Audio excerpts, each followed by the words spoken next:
आप लोग सब लोग मेरे साथ लास्ट 2-3 हफ्तों से जुड़े हुए हैं और मैं यहाँ पर आप लोगों को बहुत आसान भाषा में इकोनॉमी पढ़ाने का प्रयास कर रही हूँ।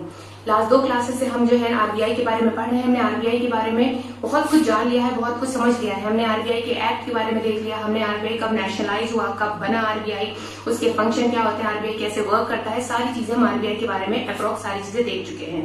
अब आज का शायद लास्ट एक सेशन होगा आरबीआई के बारे में। अगर कुछ बच जाता है, वैसे प्रयास करूंगी कुछ आरबीआई के बारे में बचे नहीं, अगर कुछ बच जाता है तो एक बहुत छोटा सेशन और लेकर आऊंगी और 4 जो है सीरीज में इसको कंप्लीट कर दूंगी आरबीआई को। आज आरबीआई के बारे में हम क्या पढ़ते हैं, हमने आरबीआई के बारे में क्या चीज देखी थी, क्या है RBI, reserve bank of India, क्या है हमारा आरबीआई। पहले आरबीआई के बारे में क्या जानेंगे, सबसे पहले हम आरबीआई के बारे में जानेंगे आरबीआई का क्या एक बहुत ही इंपॉर्टेंट काम है। आरबीआई क्या करता है, रेगुलेट करता है बैंक्स को एंड क्या करता है, सुपरवाइज करता है। रेगुलेशन भी खुद करता है, सुपरविजन भी खुद ही देता है। आरबीआई क्या करता है, यानी नियम भी खुद ही बनाता है और उनकी देखरेख भी खुद ही करता है बैंक्स के लिए। यानी क्या हुआ, अदालत भी हम ही है और पुलिस भी हम ही है। वही चीज हुई, जस्ट तुम लोग क्या हो, विक्टिम हो और कुछ भी नहीं होगा तो हम बना देंगे। वही चीज है, आरबीआई क्या करता है, बैंक्स को रेगुलेट भी करता है और सुपरवाइज भी करता है। ठीक है, और आरबीआई के क्या काम है, आरबीआई का एक बहुत ही इंपॉर्टेंट काम है, क्या करता है, collection and publication of data. ठीक है, ये देखिए आरबीआई का क्या एक काम है, collection and publication of data.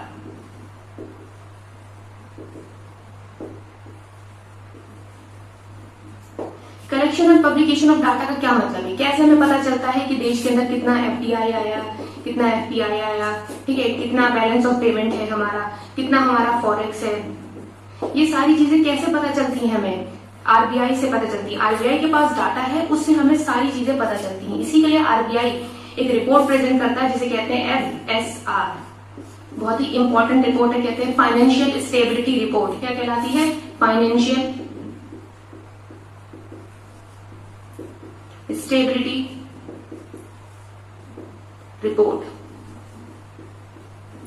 ठीक है, साल में 2 बार ये रिपोर्ट आती है, एक बार आती है जून मंथ में, जून के लास्ट में, और एक बार आती है दिसंबर के लास्ट में। ठीक है, आरबीआई ये प्रेजेंट करता है, आरबीआई, ठीक है, साल में 2 बार ये रिपोर्ट देता है, एक बार आती है जून में, एक बार आती है दिसंबर में। ठीक है, यहाँ पर रुकते हैं, एक बार ये जो एफएसआर है इसका बैकग्राउंड जानने की कोशिश करते हैं। ठीक है, क्यों आई एफएसआर, क्यों आरबीआई जो है ये रिपोर्ट प्रेजेंट करता है, क्या हुआ था, देख रहे थे कि क्यों बनाई जाती है एफएसआर। सबसे पहले हम ये देखेंगे कि एफएसआर क्यों आई। ठीक है, ये जो फाइनेंशियल स्टेबिलिटी रिपोर्ट है ये आरबीआई को क्यों प्रेजेंट करना पड़ती है मंथली। तो देखिए एक डेट ध्यान रखिएगा, ये पूरी दुनिया के लिए एक बहुत ही ऐतिहासिक डेट है, 15 सितंबर 2008। क्या हुआ था ऐसा 15 सितंबर 2008 को, ठीक है, इस दिन यूएस का एक बहुत बड़ा बैंक, यूएस का बैंक लेमन ब्रदर्स बैंक, ठीक है, जिसे हम लेमन बैंक भी कहते हैं, उसका दिवालिया घोषित हो गया। ठीक है, लेमन बैंक जो है ना यूएस का, वो दिवालिया हो गया। ऐसा क्या हुआ था लेमन बैंक के अंदर कि वो दिवालिया हो गया, 2009 के अंदर ऐसा क्या हुआ कि वो दिवालिया घोषित हो गया।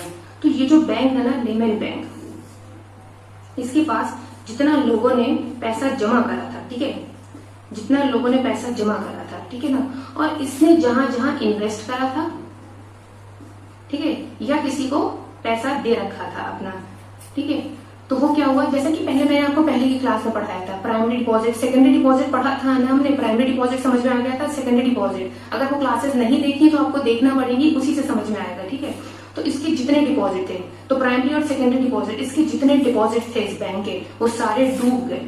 क्या हुआ, जिन लोगों ने जमा करा था उनका पैसा तो गया ही गया, है ना। इस बैंक ने जहां जहां इन्वेस्ट करे थे या जिनको देने का वादा करा था वो सारी चीजें भी डूब जाती है। लेमन बैंक का फॉल डाउन होता है 2008 के अंदर, 15 सितंबर 2008, ठीक है ना। सितंबर की जो डेट है ना, बड़ी ऐतिहासिक डेट है अपने आप में।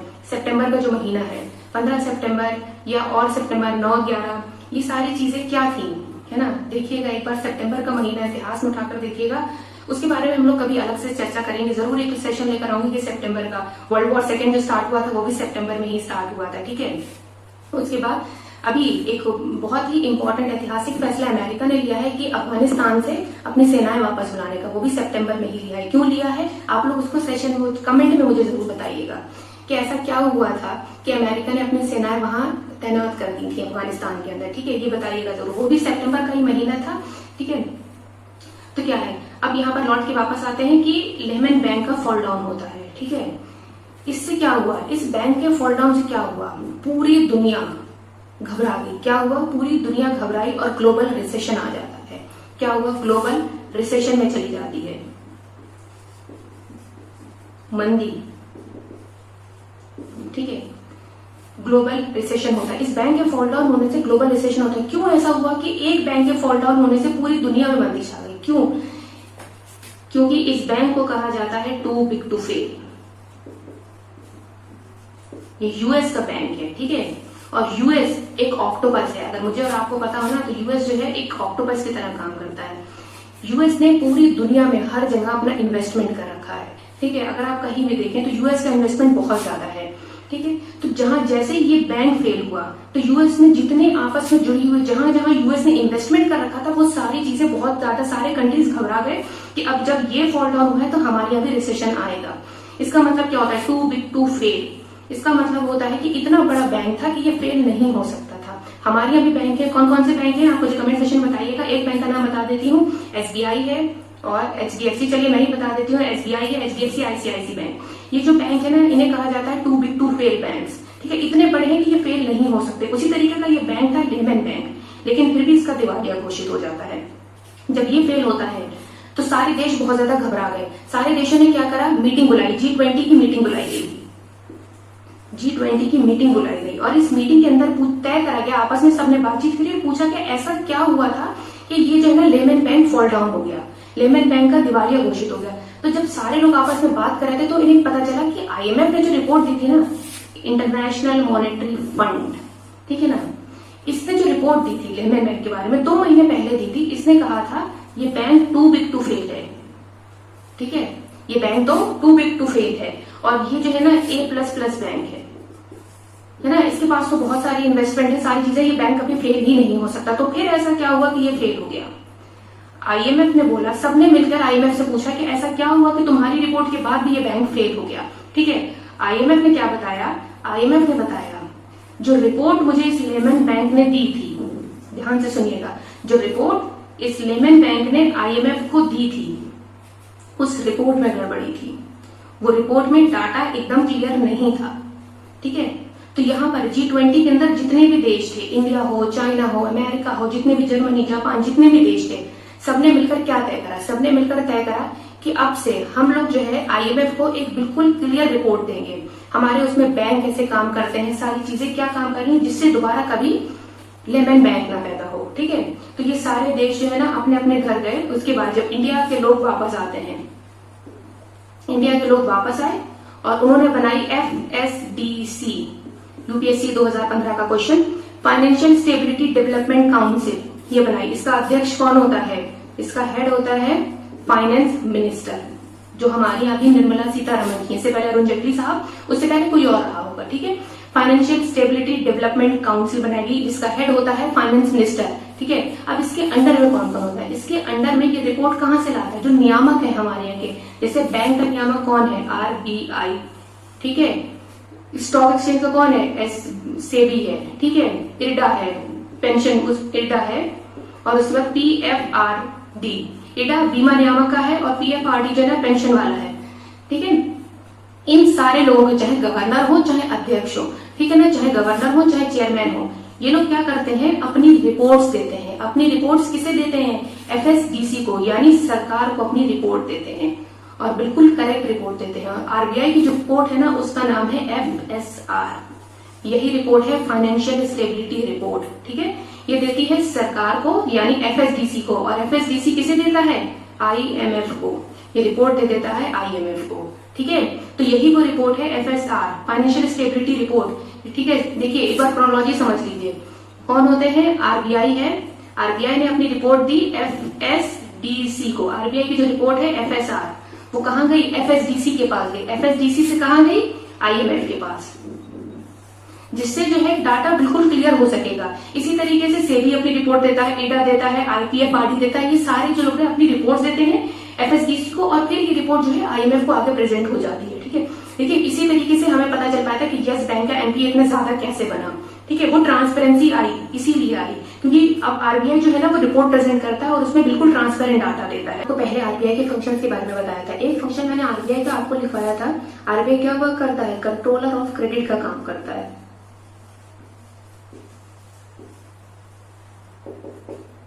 ठीक है, कंट्रोलर ऑफ क्रेडिट की तरह आरबीआई काम करता है। ये फंक्शन आपके पास सारे लिखे हुए होंगे। ठीक है, अगर आपने नोट्स मेंटेन करे होंगे तो ये फंक्शन सारे जरूर लिखे होंगे आपके पास। अब आरबीआई के मैंने आपको बताया था कंट्रोलर ऑफ क्रेडिट दो टूल्स होते हैं, एक होते हैं क्वांटिटेटिव, एक होते हैं क्वालिटेटिव। एक होते हैं क्वांटिटेटिव टूल्स, एक होते हैं क्वालिटेटिव। एक होते हैं गुणात्मक, एक होते हैं मात्रात्मक। ठीक है, ये होते हैं मात्रात्मक टूल होते हैं जिन्हें आप क्वांटिटी में मेजर कर सकते हैं। फॉर एग्जाम्पल जैसे मैं आपको बताऊं कि ये एक पेन है, ये मैं एक खुद हूं, ये एक बोर्ड है, तो ये सारी चीजें आप लोग वैल्यू कर सकते हैं। ठीक है ना, इनकी क्वांटिटी आप बता सकते हैं कि कितनी है। क्वालिटी क्या होती है? फॉर एग्जाम्पल क्वालिटी क्या है? इस पेन की क्वालिटी क्या है कि ये अच्छा नहीं चलता है बोर्ड पर। तो अच्छा नहीं चलना की कोई डेफिनेशन नहीं है। ठीक है, ये क्वालिटी है पेन की, तो वही होते हैं क्वालिटेटिव टूल्स। ठीक है, जिन्हें कहते हैं गुणात्मक। एक होते हैं क्वांटिटेटिव, जिन्हें कहते हैं मात्रात्मक टूल्स। ठीक है, तो इसमें कौन कौन से टूल्स आते हैं? जैसे हमने पढ़ा था सीआरआर होता है, एसएलआर होता है, बैंक रेट होता है हमारा। ठीक है, ओएमओ आता है, ओपन मार्केट ऑपरेशन आता है, उसके बाद एमएसएफ आता है, मार्जिनल स्टैंडिंग फैसिलिटीज।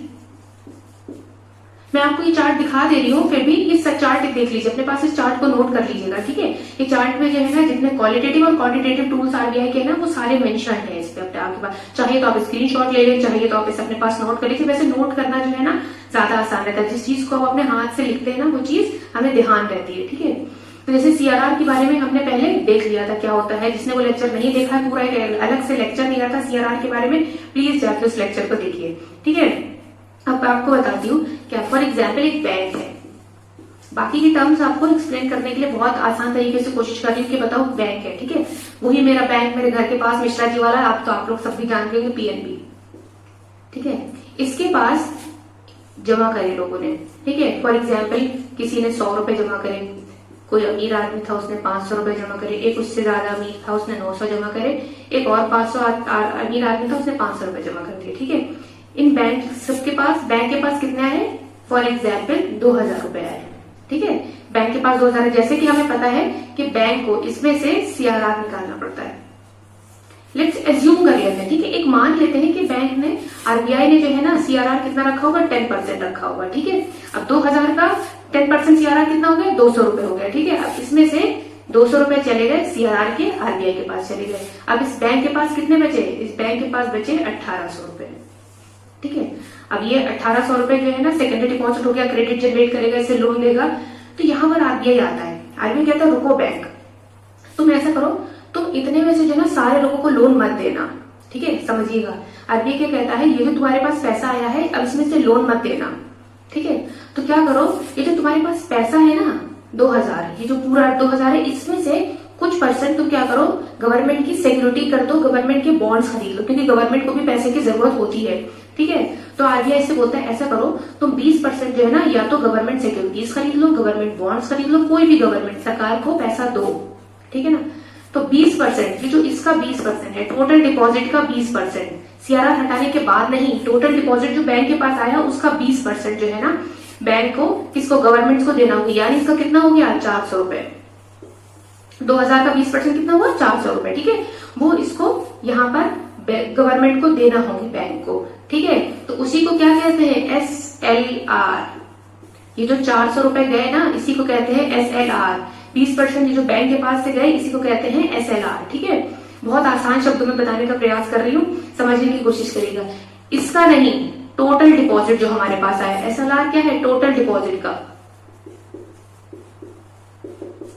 ठीक है, टोटल डिपॉजिट का, चाहे ये प्रतिभूतियां खरीदे, चाहे कुछ भी खरीदे, not in the form of cash. ये जरूरी नहीं कि कैश के फॉर्म में, जैसे CRR in the form of cash he RBI को रखना पड़ता था आरबीआई के पास। ये जरूरी नहीं है कि सरकार के पास जो है कैश की फॉर्म है, चाहे गवर्नमेंट बॉन्ड खरीद लो, कुछ भी खरीद लो, तो वो रखना पड़ता है। ठीक है, अब अगर एक एग्जाम्पल देखिए, अगर सीआरआर बढ़ता है या एसएलआर बढ़ गया, अगर बैंक ने ये बढ़ा दिया तो क्या होगा? हमारी जो है ना उधार लेने की जो क्षमता है, क्रेडिट जो जनरेट होगा ना, उधार क्षमता कम हो जाएगी, उधार की जो क्षमता है ना वो कम हो जाएगी। देखिए, अगर ये CRR या SLR अगर ये बढ़ाते हैं बैंक, अगर क्या करता है CRR या SLR बढ़ाते हैं, तो बैंक से क्या होती है, लैंडिंग कैपेसिटी जो है ना वो कम हो जाती है,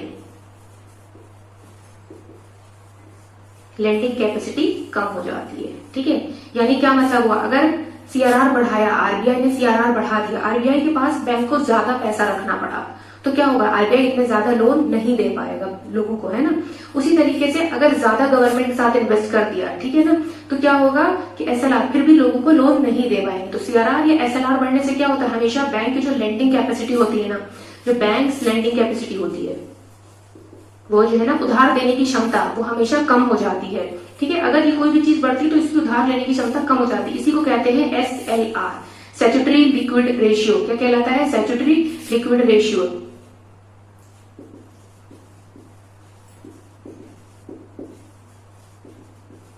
ठीक है, इसी को कहते हैं स्टैट्यूटरी लिक्विड रेशियो। ठीक है, अभी हमने क्या देखा था, अभी हमने ये देखा है कि हमारा बैंक था और बैंक के पास कितने 2000 रुपए आ गए थे। ठीक है, अब समझने की कोशिश करते हैं। देखिए, थोड़ा एडवांस लेवल है, क्या है, अब इधर है RBI। ठीक है, इस बैंक के पास 2000 रुपए आ गए थे। इस बैंक ने क्या करा था, CRR निकाल दिया 200 रुपए, SLR निकाल दिया 400 रुपए। ठीक है, अब इस बैंक के पास जो बचे वो कितने रुपए बचे, अब बचे 1400 रुपए इस बैंक के पास। ठीक है, इस बैंक के पास कितने रुपए बचे, 1400 रुपए बचे। लेकिन क्या होता है, सडनली क्या हुआ बैंक में, या तो कोई उधार मांगने आ गया या इसको किसी को उधार चुकाना पड़ गया। ठीक है, तो इस बैंक को क्या होगा, पैसे चाहिए होंगे। तो अब ऐसा तो है नहीं कि ये हमारे मिश्रा जी है, मुझे जानते हैं, मेरे पास आए कि भाई मुझे ऐसा करो, कुछ उधार रुपए दे दो। तो इससे क्या होगा, मैं क्या करूंगी, जाकर पूरे मार्केट में ढिंढोरा पीटूंगी कि ये जो मिश्रा जी वाला PNB बैंक है ना, ये दिवालिया हो गया, इसके पास पैसा नहीं है, सारी चीजें कुछ भी नहीं है। तो क्या होगा, तो वो मेरे पास नहीं आएंगे। तो वो क्या करते हैं, RBI के पास जाएंगे, RBI के पास जाएंगे और RBI से क्या बोलेंगे, RBI से बोलेंगे कि मुझे उधार दे दो। ठीक है, RBI से बोलेंगे कि मुझे उधार दे दो। ठीक है, तो RBI क्या ऐसे ही नहीं उधार दे देगा, ये जो है, ये बैंक बोलता है कि मैं आप मुझे उधार दो, मैं आपका पैसा चुका दूंगी। ठीक है ना, बैंक बोलता है, तो RBI के इसको ऐसे ही उधार दे देगा, नहीं। RBI इससे बोलता है कि वो जो तुम्हारे पास अभी तुमने ये जो गवर्नमेंट सिक्योरिटी या गवर्नमेंट बॉन्ड जो लास्ट सेशन में भी बताया था, वो जो खरीदी थी ना, वो लेकर आओ। RBI क्या बोलता है इससे कि वो जो तुमने गवर्नमेंट बॉन्ड खरीदा था वो लेकर आओ। ठीक है, RBI इससे क्या लेता है, RBI से क्या कहता है, उधार लेने जाता है। RBI क्या बोलता है कि बदले में जो तुम्हारी गवर्नमेंट सिक्योरिटीज थी ना, वो मेरे पास रख जाओ और मुझसे उधार पैसा ले जाओ। जब ये अपनी पैसा चुका जाना तो मुझसे अपनी सिक्योरिटीज वापस ले जाना। ठीक है, तो ठीक है, मिश्रा जी क्या करते हैं, या बैंक क्या करते हैं, अपनी उधार लेने के लिए RBI से अपनी जो सिक्योरिटीज हैं वो इसके पास रख देते हैं, RBI के पास। ठीक है, फिर क्या होता है, जब इसके पास पैसा आ जाता है, अब राउंड 2 देखिए क्या होता है, जब फॉर एग्जाम्पल इसके पास ये पैसा आ गया, कलर बदल देती हूँ ताकि आराम से समझ में आ जाएगा। तो अब क्या होता है, ये क्या करता है, ये पैसा अपना ये पैसा लेकर जाता है। ठीक है, बैंक जो है RBI का पैसा चुकाने जाता है। पहले से क्या करा था, अपनी सिक्योरिटी RBI को बेच दी थी, अभी ये करता है अपना पैसा इसका RBI को पैसा चुकाता है और RBI से उसके बदले में सिक्योरिटी ले लेता है। ठीक है, 15 दिन 20 दिन जितने टाइम के लिए एग्रीमेंट होता है उतने टाइम बाद ये यहाँ पर ले लेता है। तो RBI बोलता है कि मैंने तुम्हारा पैसा रखा, तो इसमें मेरा क्या फायदा हुआ, चलो लाओ मुझे इंटरेस्ट दो। क्या करता है, इंटरेस्ट दो, यानी ब्याज दो। ठीक है ना, यही ब्याज, ये जो ब्याज है ना, ये क्या कहलाता है। ठीक है, RBI ने जो बैंक को लोन दिया था, ठीक है ना, उसके बदले में जो इंटरेस्ट दे रही है वो उसे कहते हैं रेपो रेट। ठीक है, रेपो रेट कहलाता है वो। ठीक है ना, तो RBI ने क्या करा, इसके बदले में रेपो रेट दिया। देखिए, यही ये जो इंटरेस्ट रेट होता है ना, जो इंटरेस्ट रेट होता है उसे क्या कहते हैं, रेपो रेट। क्या कहलाता है, रेपो रेट, या हम एक और नाम से जानते हैं रीपरचेज रेट। दोनों एक ही चीजें हैं, रेपो रेट या रीपरचेज रेट कहलाता है। ठीक है ना, जिस इंटरेस्ट रेट पर बैंक RBI से लोन लेते हैं, फिर से समझिएगा, जिस इंटरेस्ट रेट पर बैंक RBI से लोन लेते हैं उसको हम कहते हैं रेपो रेट या रीपरचेज रेट कहलाता है। ठीक है ना, अब देखिए इसके बढ़ने से क्या होगा, फॉर एग्जाम्पल अगर आरबीआई ने अपना रेपो रेट बढ़ा दिया, फॉर एग्जाम्पल बैंक गया, बैंक ने बोला, आरबीआई ने बोला कि भाई जो है ना मिश्रा जी आपको जो है मैं 5% इंटरेस्ट के ऊपर आपका पैसा रखूंगा। तो क्या करेंगे मिश्रा जी, नहीं रखेंगे, बोलेंगे ऐसा इससे ज्यादा तो मुझे बाहर मिल जाएगा पैसा। तो आरबीआई क्या करता है, इसको मेंटेन करता है। अगर रेपो रेट या रीपर्चेज रेट ये बढ़ता है ना, तब भी बैंक की जो लेंडिंग कैपेसिटी होती है ना वो नीचे आती है। समझिएगा, बैंक की लेंडिंग कैपेसिटी नीचे आती है। रेपो रेट या रीपर्चेज रेट, रेपो रेट बढ़ने से बैंक की लेंडिंग कैपेसिटी कम होती है, बैंक लोगों को लोन कम दे पाता है। ठीक है, अगर इंटरेस्ट ही आरबीआई इतना ले लेगा तो वो कैसे लोगों को लोन दे पाएगा। ठीक है, इसी तरीके से इसे कहते हैं रेपो रेट। अब इसी का दूसरा हिस्सा है रिवर्स रेपो रेट। क्या होता है, रिवर्स रेपो रेट या रिवर्स रीपर्चेज रेट कहलाता है। क्या होता है, इसी चीज को देखिए उल्टा कर दीजिए। अब क्या है, ये हमारा बैंक है, ठीक है, और ये हमारा आरबीआई है। ध्यान से सुनिएगा, थोड़ा सा टेक्निकल है पर ध्यान से सुनिएगा। अब ये बैंक है, अब इसके पास बहुत सारा पैसा आ गया है, ठीक है, बहुत सारा इस बैंक के पास पैसा है, पर इससे जो है ना अभी कोई उधार लेने वाला नहीं है। तो ये क्या चाहेगा, ये क्या करेगा, बहुत ज्यादा सिक्योर है, आरबीआई को पैसा दे देना। ये क्या करेगा, आरबीआई को पैसा दे देगा। ठीक है, इसके पास बहुत सारा है, बैंक के पास कोई लोन लेने आ नहीं रहा है, तो क्या करेगा, अपना पैसा आरबीआई को दे देगा। और आरबीआई इसके बदले में से क्या देगा, ये आरबीआई से गवर्नमेंट सिक्योरिटीज परचेज कर लेगा। ठीक है ना, आरबीआई से गवर्नमेंट सिक्योरिटी परचेज कर लेगा 15 दिन के लिए।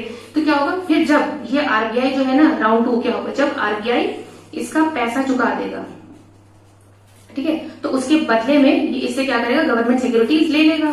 आरबीआई को क्या करेगा, आरबीआई इससे अपनी गवर्नमेंट सिक्योरिटीज इसको दे देगा, बैंक आरबीआई की, और आरबीआई से पैसा ले लेगा। तो जो ये यहाँ पैसा और इंटरेस्ट के साथ लेगा, और यहाँ वाले इंटरेस्ट को क्या कहा गया, रिवर्स रेपो।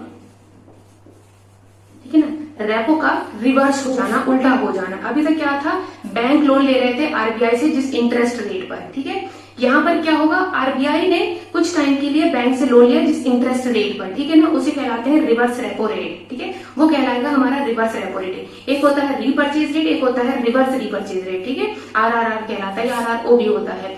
तो जब क्या होगा, जब रिवर्स रेपो रेट या रेपो रेट की सारी चीजें बढ़ेंगी तब भी बैंक की लैंडिंग कैपेसिटी बढ़ेगी। अब यहाँ पे देखिए, अगर रिवर्स रेपो रेट बढ़ता है क्या होगा, तब भी बैंक की कैपेसिटी नहीं हो पाएगी। क्या होगा, अगर बैंक सारा पैसा आरबीआई के ही पास दे दे तो क्या दूसरे लोगों को लोन दे पाएगा, तब भी नहीं दे पाएगा। 1% आरबीआई फिक्स कर देता है कि वो इतना ही रिवर्स रीपर्चेज करेगा। ठीक है, तो उसको हम कहलाते हैं रिवर्स रेपो रेट। ठीक है, तो उससे क्या होगा, उससे भी बैंक की लेंडिंग कैपेसिटी कम होती है, बैंक की लोन देने की जो क्षमता है या उधार देने की जो क्षमता है वो कम हो जाती है अगर ये चीजें भी बढ़ती हैं। तो चाहे, तो इससे हमें क्या पता चला, कोई भी रेट बढ़ता है, चाहे सीआरआर हो, चाहे एसएलआर हो, चाहे रेपो रेट हो, चाहे रिवर्स रेपो रेट हो, यानी कोई भी रेट बढ़ता है तो जो बैंक की लेंडिंग कैपेसिटी है वो हमेशा नीचे आती है। ये ध्यान रखिएगा। ठीक है, कोई भी रेट बढ़ता है, कोई भी बैंक का रेट बढ़ता है तो क्या होता है, आरबीआई का अगर अपना कोई भी रेट बढ़ाता है तो बैंक की जो लेंडिंग कैपेसिटी होती है ना वो कम हो जाती है, बैंक इतना ज्यादा लोन नहीं दे पाती है लोगों को। ये हमने देख लिया है रेपो रेट क्या होता है, रिवर्स रेपो रेट क्या होता है, ये सारी चीजें देख ली है। अब ये देखिए चार्ट, इसमें से बाकी जो बची हुई चीजें हैं वो हम अभी बहुत जल्दी, वो वन लाइनर्स हैं, बहुत जल्दी हम देख लेंगे। ठीक है, क्या होती है, एक होता है MSF, मार्जिनल स्टैंडिंग फैसिलिटी। बहुत पुराना टर्म नहीं है, 2011-12 के अंदर लगभग लाया गया था। क्या होता है मार्जिनल स्टैंडिंग फैसिलिटी, कुछ नहीं है, ओवरनाइट के लिए लोन लिया जाता है। कौन लेता है, बैंक्स लेते हैं आरबीआई से। क्या करते हैं, बैंक लोन लेते हैं किससे, आरबीआई से। ठीक है, कितने के लिए, शॉर्ट टाइम के लिए, बहुत 15 दिन के लिए नहीं, ओवरनाइट के लिए, बहुत ही छोटे अवधि के लिए लोन लिए जाते हैं। क्या होता है, एमएसएफ जो होता है, बस एक चीज ध्यान रखिएगा, ये हायर देन रेपो रेट होता है। जो हमारा रेपो रेट होता है उससे हायर होता है, और कभी कभार ये फिक्स भी होता है। एमएसएफ जो है ना, बैंक आरबीआई या बैंक के द्वारा फिक्स कर दिया जाता है, तो वो फिक्स्ड होता है, हायर देन रेपो रेट होता है, तो इसे कहलाते हैं मार्जिनल स्टैंडिंग फैसिलिटी। एक दूसरी चीज क्या है, बैंक रेट। क्या होता है बैंक रेट, बैंक रेट क्या है, सेंट्रल बैंक, जो हमारा देश का सेंट्रल बैंक है वो लोन देता है किसी कमर्शियल बैंक को। ठीक है, सेंट्रल बैंक हमारा, यानी आरबीआई ने फॉर एग्जाम्पल लोन दिया एसबीआई को, तो वो क्या होगा, सेंट्रल बैंक ने लोन दिया एसबीआई को, हमारा सेंट्रल बैंक लोन दे रहा है कमर्शियल बैंक को। आमतौर पर ये लंबी अवधि के लोन्स होते हैं, ठीक है, डिस्काउंटेड रेट पर होते हैं, लंबी अवधि के लोन्स होते हैं, तो उसे कहलाता है बैंक रेट कहलाता है। ठीक है, एक टर्म आता है LAF, क्या कहलाता है, लिक्विडिटी, LAF क्या कहलाता है, लिक्विडिटी एडजस्टमेंट फैसिलिटी।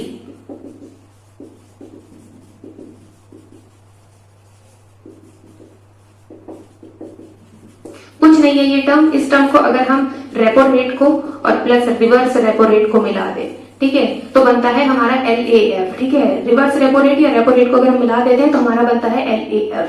ठीक है, एक टर्म है OMO यानी ओपन मार्केट ऑपरेशन।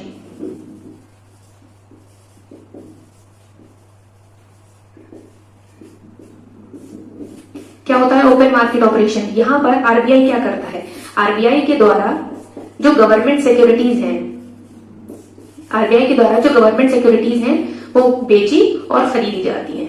ठीक है, RBI क्या करता है आम जनता के लिए, वहां क्या करता है RBI बोलता है अब मैं बैंकर्स बैंक नहीं हूं, मैं जनता के लिए भी काम करता हूं। तो वो RBI क्या करता है जो गवर्नमेंट सिक्योरिटीज हैं और क्या करता है ओपन मार्केट के थ्रू, जो खुले बाजार है उसमें क्या करता है बेचता है और खरीदता है। जब बहुत ज्यादा इंटरेस्ट रेट, जब बहुत ज्यादा महंगाई बढ़ने लगती है तो क्या होता है RBI हमेशा अपने इंटरेस्ट रेट्स को बढ़ा देता है। तो क्या करता है इसी तरीके से वो क्या करता है गवर्नमेंट सिक्योरिटीज को मार्केट में डालता है, फिर वहां से खींच लेता है। तो उसे क्या कहते हैं ओपन मार्केट ऑपरेशन। वो जिसके थ्रू करा जाता है तो वो होती है ओपन मार्केट ऑपरेशन।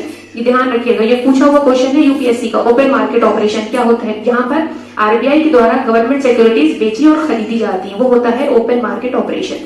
ठीक है, तो यहाँ पर जितनी सारे टर्म्स थे बैंक से रिलेटेड, RBI से रिलेटेड, मैंने सारे आपको बता दिए हैं। और यहाँ पर आज क्लास को रोकते हैं और आने वाली क्लासेस में अब हम शुरू करेंगे नया, बैंक से स्टार्ट करें। कितने तरीके के बैंक होते हैं सारे। सबसे पहले मैंने सोचा था आपको सबसे पहले सेंट्रल बैंक बताऊंगी, तो वो आज कंप्लीट होता है सेंट्रल बैंक हमारा। तो अब नेक्स्ट क्लास में जो हम पढ़ेंगे वो पढ़ेंगे बैंक रेट के बारे में, बैंक क्या होते हैं, कितने तरीके के बैंक होते हैं। ठीक है, सारी चीजें उसके बारे में पढ़ेंगे। जब तक के लिए इस क्लास को लाइक करें, शेयर करें, सब्सक्राइब करें। ठीक है, और कमेंट करके जरूर बताएं कि आपको ये क्लासेस कैसे लग रहे हैं, या अगर आप और क्लासेस या और किसी टॉपिक पर पढ़ना चाहते हैं तो हमें बताएं। मैं संडे को या सैटरडे को मैं या सूरज सर वो छोटे सेशन जरूर लेकर आएंगे आपके लिए। जब तक के लिए इस क्लास को प्लीज लाइक कर दें और शेयर कर दें।